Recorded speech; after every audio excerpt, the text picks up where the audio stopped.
Hello everyone, welcome to Tindamra. గృహప్రవేశానికి పెళ్ళిళ్ళకు చంటి బిడ్డల సార్లకి పెట్టే బెల్లంతో చలిమిడి ఈజీగా టేస్టీగా హెల్తీగా ఎలా తయారు చేయాలో చూద్దాం రండి. మా వీడియోస్ని మీరు తప్పనిసరిగా లైక్ చేయండి, షేర్ చేయండి, సబ్స్క్రైబ్ చేయండి, పక్కన బెల్ ఐకాన్ క్లిక్ చేయండి. ఇక్కడ ఒక గ్లాసు బియ్యం తీసుకున్నానండి, రేషన్ బియ్యం తీసుకున్నాను. ఒక బౌల్లో వేసుకుని 2-3 సార్లు బాగా కడిగి నైట్ అంతా వాటర్ పోసి బాగా నానబెట్టుకోవాలి. మర్నాడు మరలా 2-3 సార్లు బాగా కడుక్కోవాలి. తర్వాత దీంట్లో ఉన్న వాటర్ అంతా వడకట్టుకోవాలండి. ఇలా వడకట్టుకున్న తర్వాత ఒక చీర మీద బాగా ఆరబెట్టుకోవాలి. కాటన్ క్లాత్ మీద కానీ చీర మీద కానీ బియ్యం ఆరబెట్టుకోవాలండి. ఈ బియ్యాన్ని ఎండలో వేయకూడదండి, ఇంట్లోనే నీడలో ఆరబెట్టుకోవాలి. కొంచెం ఆరిన తర్వాత మిక్సీ జార్లో కొంచెం కొంచెం వేసుకుని మెత్తగా మిక్సీ పట్టుకోవాలండి. బియ్యం అన్నీ ఒకేసారి కాకుండా కొంచెం కొంచెం వేసుకుని మిక్సీ పట్టుకోవాలి. ఇలా మిక్సీ పట్టిన పిండిని జల్లెడలో వేసి 2-3 సార్లు జల్లించుకోవాలి. దీనివల్ల మెత్తగా ఉంటుందని పిండి. ఇలా మెత్తగా పిండి ఉంటే కనుక చలిమిడి చాలా రుచిగా ఉంటుంది. పిండి ఆరిపోకుండా జల్లించుకున్న వెంటనే పిండిని నొక్కుంటూ ఉండాలండి. ఇలా నొక్కుంటూ దగ్గర చేసి నొక్కుంటూ ఉండడం వలన పిండి ఆరిపోకుండా ఉంటుంది. పిండి అంతా జల్లించుకున్న తర్వాత కింద కొంచెం రవ్వగా ఉంటుంది కదా, ఆ రవ్వని మిగిలిన బియ్యం వేసి మెత్తగా మిక్సీ పట్టుకుని జల్లించుకుని ఒక బౌల్లో వేసుకుని మూత పెట్టుకోవాలి. లేదా తడి క్లాత్ కూడా వేసి మూత పెట్టుకోవచ్చు.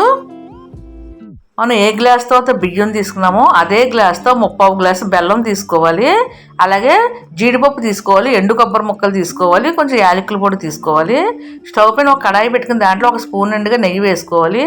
నెయ్యి కొంచెం వేడెక్కిన తర్వాత మనం కట్ చేసి పెట్టుకున్న కొబ్బరి ముక్కలు వేసి వేయించుకోవాలి. పచ్చి కొబ్బరి అన్న వేసుకోవచ్చు, ఇలా ఎండు కొబ్బరి అన్న వేసుకోవచ్చు. కావాలనుకుంటే కనుక మీరు గసగసాలు కూడా వేసుకోవచ్చు. స్టవ్ని సిమ్లో పెట్టుకుని మంచి రంగు వచ్చే వరకు వేయించుకోవాలండి. ఇలా మంచి రంగు వచ్చిన తర్వాత ఒక బౌల్లో తీసి పక్కన పెట్టుకోవాలి.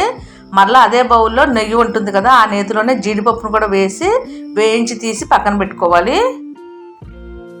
జీడిపప్పు అంతా ఇలా వేగిన తర్వాత నెయ్యితో సహా తీసి పక్కన పెట్టుకోవాలి. మనం బెల్లం తీసుకున్నాం కదా, ఆ బెల్లంని ఒక బౌల్లో వేసుకుని 1/4 గ్లాస్ వాటర్ పోసుకుని బెల్లం బాగా కరిగించుకోవాలండి. బెల్లం కొంచెం ఇలా కరిగిన తర్వాత ఫిల్టర్లో వేసుకుని ఫిల్టర్ చేసుకోవాలి. ఎందుకంటే బెల్లంలో ఏదైనా నలకలు ఈనెలు ఉంటాయి కదా, అన్నీ ఫిల్టర్లో ఉండిపోతాయి. బెల్లం కరిగించిన గిన్నెను ఒకసారి శుభ్రంగా కడుక్కోవాలండి.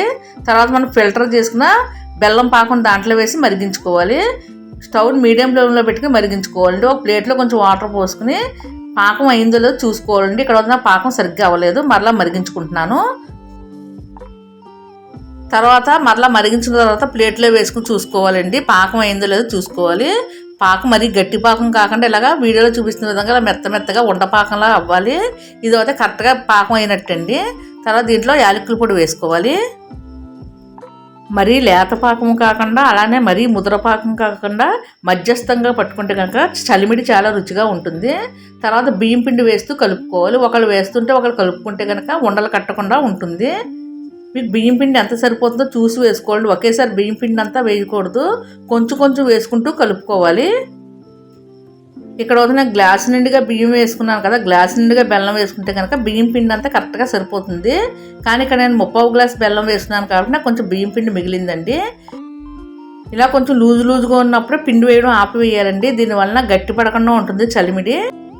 తర్వాత దీంట్లో మనం వేయించి పెట్టుకున్న కొబ్బరి ముక్కలు, జీడిపప్పు, నెయ్యితో సహా వేసుకోవాలండి. చలిమిడిలో నెయ్యి ఎక్కువ వేసుకుంటే కనుక చాలా రుచిగా ఉంటుందండి. తర్వాత జీడిపప్పు, కొబ్బరి ముక్కలు చలిమిడిలో బాగా కలిసేలా కలుపుకోవాలి. చూడండి, ఇక్కడ అయితే నాకు ఒక గుప్పుడు నిండుగా పిండి మిగిలింది. అలా పిండి మిగిలేలాగా చూసుకోవాలి. తర్వాత ఒక బౌల్లో వేసుకోవాలండి. బెల్లంతో చేసే చలిమిడి ఈజీగా టేస్టీగా ఎలా తయారు చేయాలో చూశారు కదా, మీరు కూడా ఒకసారి తప్పనిసరిగా ట్రై చేయండి. అలానే మా వీడియోస్ అన్నిటిని మీరు తప్పనిసరిగా లైక్ చేయండి. Thank you.